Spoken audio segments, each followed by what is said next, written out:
Good morning, I'm Josh Holton with the WMNF News headlines. According to a press release yesterday, Tampa police killed a man in a shootout. Officers responded to the 2800 block of North 35th Street after receiving reports that a woman was stabbed.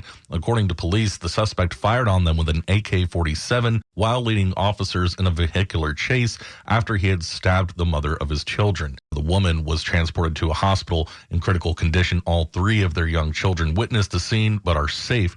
Officers involved did not sustain any injuries. All officers have been placed on administrative duty, and the Florida Department of Law Enforcement will investigate the officer-involved shooting. Police have not yet released the identity of the person they killed.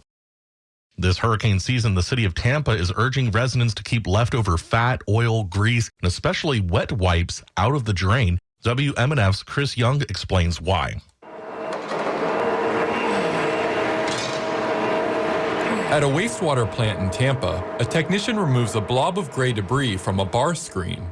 Bar screens are filters that keep materials such as wipes, rags, and sand from entering the primary wastewater treatment process.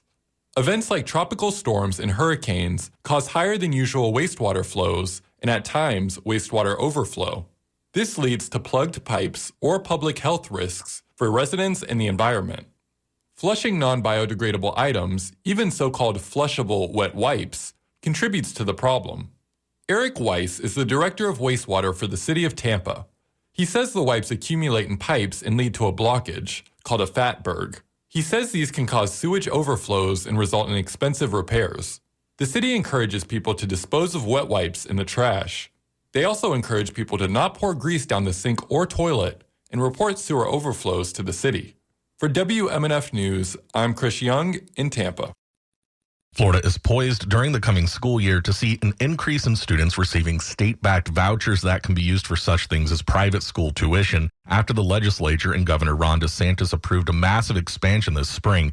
As of Friday, 240,000 vouchers have been awarded to students across the Florida Tax Credit and Family Empowerment Scholarship for Educational Options voucher programs, compared to 173,000 vouchers awarded through the programs at the same time last year, according to Step Up for Students, a nonprofit organization that helps administer voucher programs for students with special needs who are served by the Family Empowerment Scholarship for Students with Unique Abilities program. 68,000 vouchers have been provided since the beginning of the year. DeSantis in March signed a bill that in part eliminated income eligibility requirements for families seeking vouchers.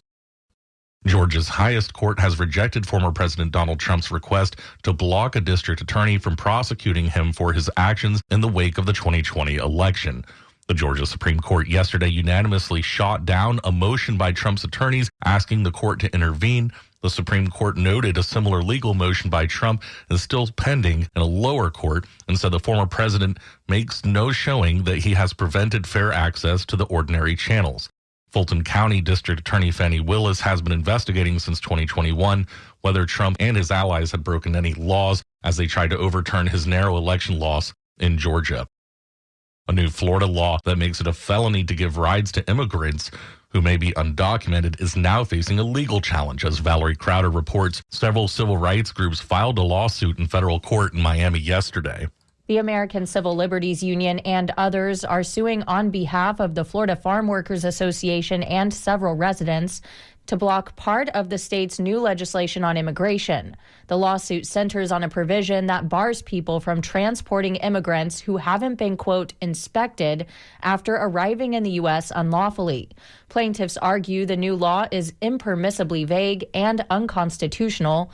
They say it interferes with federal immigration powers and violates the 14th Amendment's Due Process Clause, which bars the government from depriving anyone of life, liberty, or property without due process of law. I'm Valerie Crowder.